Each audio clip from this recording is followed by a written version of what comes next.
دیکھیں اللہ کہتا ہے کہ انسان کو ہر چیز سے آزمایا جا سکتا ہے۔ جن لوگوں کے ذہن میں یہ ہوتا ہے نا کہ وہ کچھ خاص چیزیں ہیں جن سے ان کا رب ان کو آزماتا ہے یا آزمایا جا سکتا ہے، ایسا نہیں ہے۔ اللہ آپ کو ہر ایک چیز سے آزما سکتا ہے، اور آزمائش کا جو اصل میں اس کا تقاضا ہوتا ہے نا، وہ یہ نہیں ہوتا کہ وہ مطلب بڑی تکلیف ہے تو اس کا مطلب ہے کہ جی آپ کے ایشو ہے کوئی لائف کے اندر یا آپ میں کوئی مسئلہ ہے۔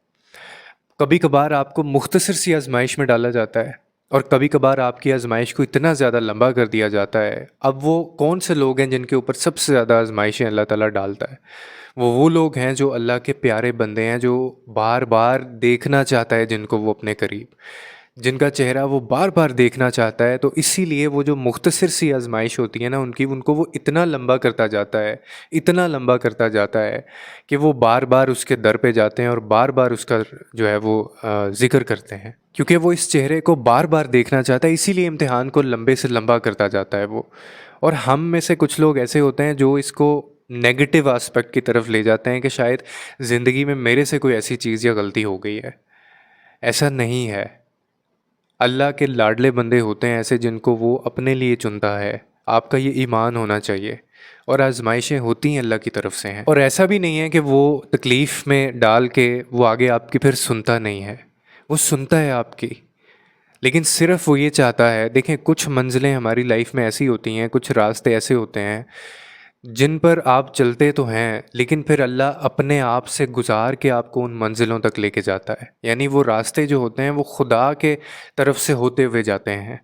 کتنی دفعہ اکثر لوگ شاید میری اس بات سے اتفاق کریں گے کہ کبھی کبھار ایسا ہوتا ہے نا کہ ہماری زندگی میں کوئی ایسی تکلیف یا ایسی مشکل آ جاتی ہے کہ جو ہمیں اللہ کے بڑے قریب کر دیتی ہے۔ آپ کا خدا سے، اپنے رب سے، اپنے اللہ سے وہ رشتہ اس تکلیف سے پہلے نہیں تھا، لیکن وہ بعد میں اللہ تعالیٰ کہ آپ اتنا زیادہ قریب ہو گئے، اور آپ کو ایسے لگتا ہے کہ شاید آپ پہلے بھٹکے ہوئے تھے، اور وہ تکلیف وجہ بنتی ہے آپ کو رب کے پاس، اللہ کے پاس لے کے جانے کے لیے۔ بیسیکلی یہ وہ تکلیف ہوتی ہے جو اللہ کی طرف سے ہوتی ہے، اور جو اس لیے آنی ہوتی ہے کیونکہ وہ اپنے آپ سے، اپنی ذات سے گزار کے آپ کو آپ کی منزل تک پہنچانا چاہتا ہے۔ اور یہ راستے بڑے خوبصورت ہوتے ہیں جن پہ آپ کو تکلیفیں قدم قدم پہ ملتی ہیں، اور ہم اکثر سوچتے ہیں کہ یہ تو وہ منزل یا یہ وہ راستہ ہے ہی نہیں جو میں نے اختیار کیا تھا، یا یہ وہ راستہ ہے ہی نہیں جس کے اوپر میں چلنا چاہتا تھا۔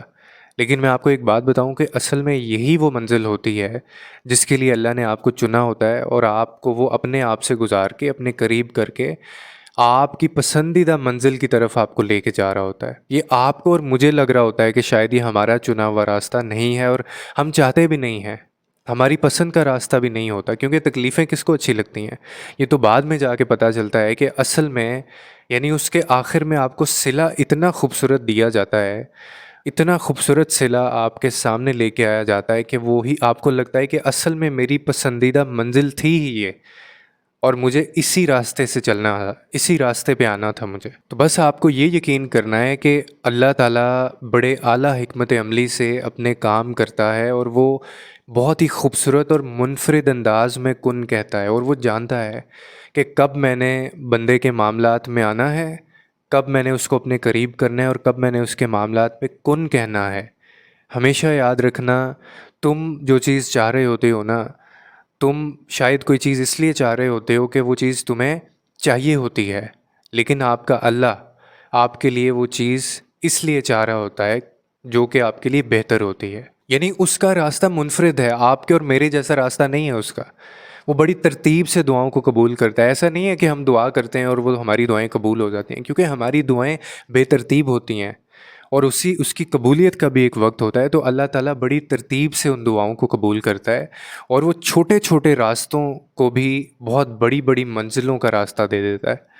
تو آپ کو تب یہ بات سمجھ آتی ہے جب آپ ان منزلوں تک پہنچتے ہیں۔ اور آخر میں وہ کہتا ہے کہ صبر اور برداشت سے کام لو، کیونکہ ملنے کا جو وقت ہے نا وہ مختلف ہو سکتا ہے، لیکن چیزوں کا وقت مختلف نہیں ہو سکتا۔ چیز ہمیشہ آپ کو پرفیکٹ ٹائمنگ کے اوپر ہی ملے گی، اور وہ اللہ وہ دے گا آپ کو جو آپ کے لیے بہتر ہوگی۔ صرف انتظار، صبر اور برداشت سے آپ کو کام لینا ہے، کیونکہ جو خیال تمہارے ذہن میں آتا ہے نا، وہ خیال ڈالنے والا بھی میرا اللہ ہے، اور جو دعا تمہاری زبان پہ بے ساختہ آتی ہے، وہ دعا تمہاری زبان تک لے کے آنے والا بھی اللہ ہی ہے۔ تو یہ کیسے ہو سکتا ہے کہ وہ تمہارے دل کے حال سے واقف نہیں ہے؟ صرف انتظار، صبر اور برداشت سے کام لیں، کیونکہ آپ کے لیے بہتر وقت جو ہے وہ چنا جا رہا ہوتا ہے۔